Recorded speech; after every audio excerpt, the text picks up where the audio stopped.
Now, Joe Biden finds himself under mounting pressure to quit the 2024 presidential race from Democratic leaders as well as party donors. Calls for the president to step aside have been surfacing since his performance in the first debate against Donald Trump. Now, the latest to join the list is Peter Welch, who is the first Democratic senator to publicly call on Biden to ditch his re-election bid. And he is not alone. Biden has also failed to quell the fear of two heavyweights who hold significant influence over other lawmakers as well and donors, Nancy Pelosi and George Clooney. Here's a report.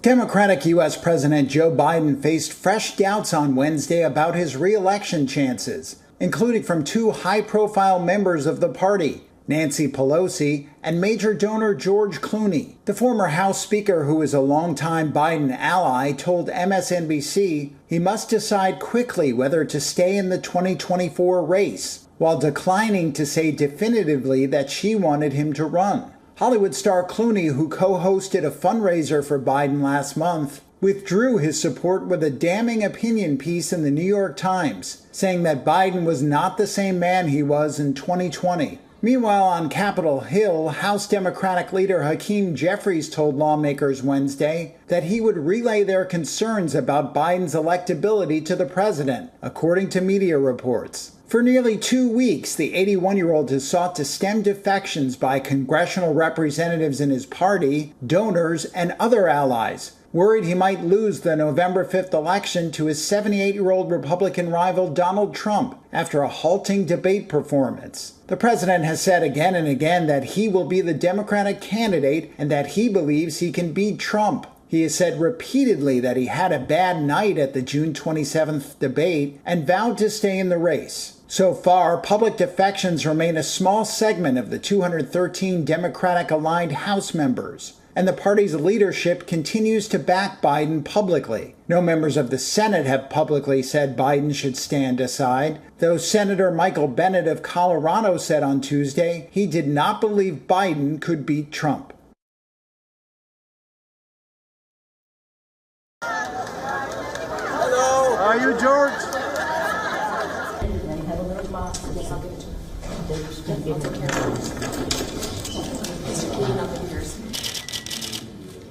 And for more on this, our correspondent Susan Tehrani sent us this report with the latest from New York. Listen to this. Concern about President Biden's mental acuity and fitness to run has not subsided. Even a celebrity and once Biden fundraiser George Clooney is now joining the chorus of naysayers. And when senior Democrats like Nancy Pelosi hint that President Biden should reconsider his decision to continue his campaign, it may mean that the calls for Biden to step aside are stronger than previously anticipated. As a former House Speaker and a Biden ally, Nancy Pelosi's suggestion that time is running short for President Biden to make a decision is a clear indication that Democrats are indeed running out of patience. Her subsequent walkback of her comments, in which she claimed that she was misquoted and that President Biden was great, only adds to the sense of confusion and uncertainty surrounding his campaign. And the fact that Democrats are still divided on what to do next is a major problem for President Biden.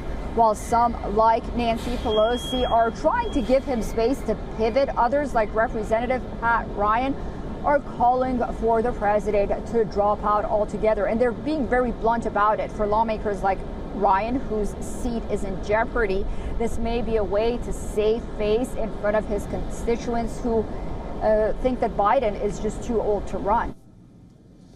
Susan further explains what to expect in the wake of Clooney's comments next. Take a look. In terms of what comes next, it's clear that the Biden campaign needs to do something dramatic to change this narrative. His scheduled interview with NBC News will be closely watched, as will his solo press conference scheduled for Thursday. But it does appear that Biden's strategy to save his candidacy is to just run the clock. The New York Times, for example, writes that every day that he defies pressure to step down makes the logistics of replacing him more difficult. And in the coming days, all attention is going to turn to the Republican National Convention and Donald Trump as well, and possibly reduce scrutiny of Biden's viability.